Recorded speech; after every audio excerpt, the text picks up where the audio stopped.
xisbullah ayaa sii waday aroornimadii hore ee saaka gantaalaha ay la beegsanayso gudaha magaalada saddexaad ee ugu weyn ee dalka Israa'iil ee Haifa, iyadoo Israa'iilna la isweydiinayo sababaha ay ugu fashilantay inay ka hortagto qaar ka mid ah gantaalaha ka imanaya dhinaca Lubnaan.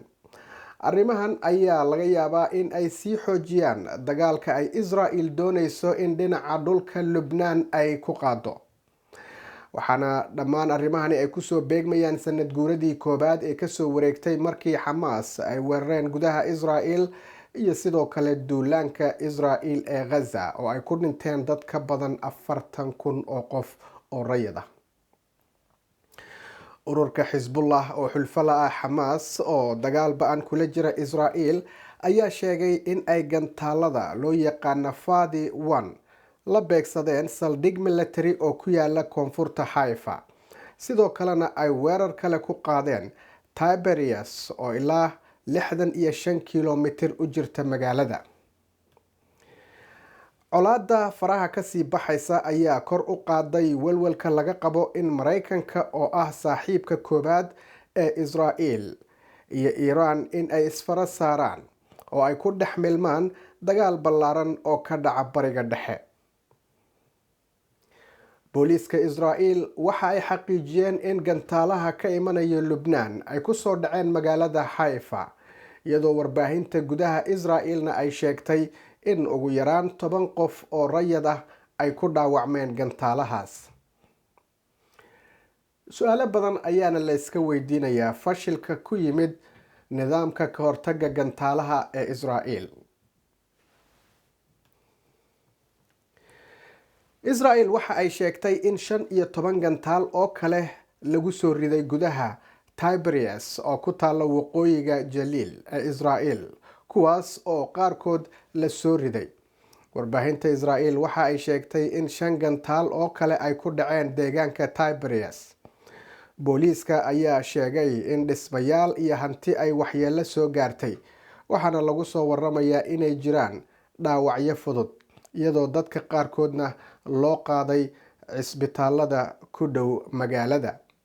Israa'iil waxay sidoo kale qabatay 2 diyaaradood oo aan duuliyaha lahayn oo ka yimid dhinaca bariga kadib markii seeriga laga maqlay aagga dhexe ee Rishon LeZion iyo Balmashim, sida militariga Israa'iiliyiintu ay sheegeen.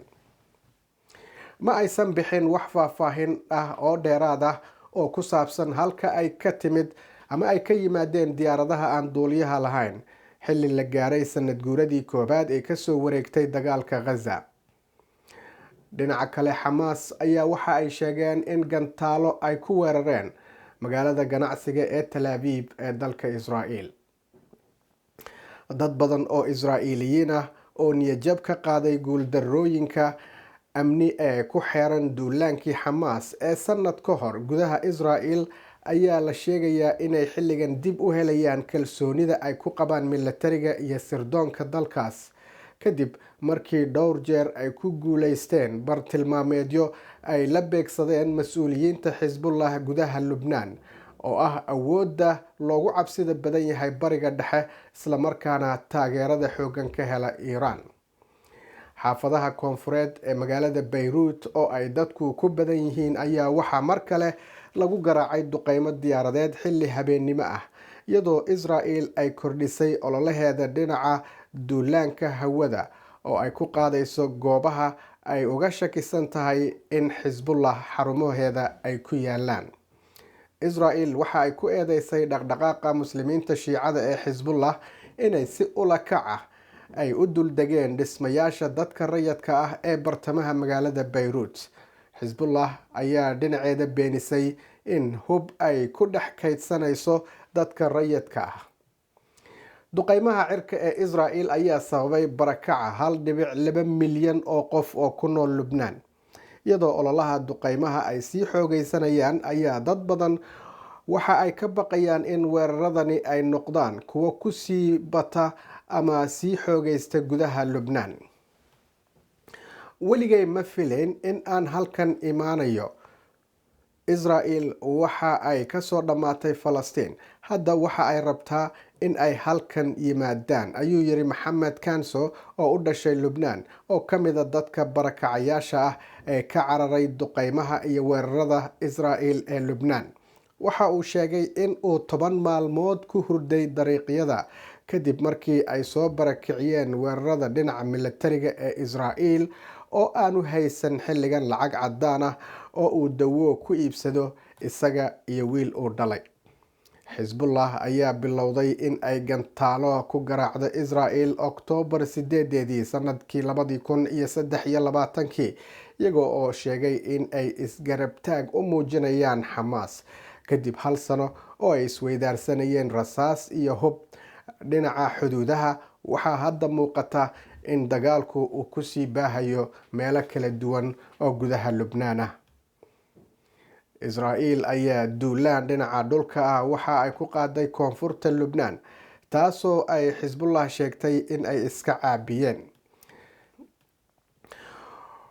Weerarkii Xamaas ay ku qaadeen magaalooyinka Israel iyo tuulooyinka Kibbutz ee u dhow xuduudda Gaza sanad ka hor ayaa lagu dilay ilaa 1,200 oo qof, waxaana la qafaashay ku dhowaad 250 kale sida laga soo xigtay Israel. Wixii maalinkaasi dhacay ayaa waxa uu ku abuuray dadka Israa'iiliyiinta in aanay haysan ammaan, waxaana la sheegayaa in maalinkaasi ay ahayd dhimashadii ugu badnayd ee soo gaartay Yahuudda kadib dhacdadii Holocaust-ka Naaziga, waxaana burburay dareenka amniga muwaadiniinta Israel. Inta badan dadka dhintay waxay ahaayeen rayid oo ay ku jiraan haween, carruur iyo dad waayeel ah, kuwaas oo lagu dilay guryahoodii, wadooyinka iyo goobtii ay ka socotay xafladda Nova ee hawada furneed, iyo sidoo kale askar ku sugnayd saldhigyada ciidamada ee u dhow xadka Gaza. Weerarka Israel ee Gaza iyo duulaankii kadibna waxaa ku dhintay dad lagu qiyaasayo 42,000 oo qof oo Falastiiniyiin ah sida ay sheegeen maamulka caafimaadka ee Falastiin. Dhinaca kale, weerar kale oo culus oo cirka ah oo lagu qaaday Beirut ayaa la sheegayaa in lala beegsaday Hashim Saifuddin, kaas oo si weyn loo saadaalinayo in uu bedeli doono hogaamiyihii Xisbullah Xasan Nasrallah oo lagu dilay weerar lagu qaaday Xisbullah 27 Sebtembar, xarun ay ku leeyihiin magaalada Beirut.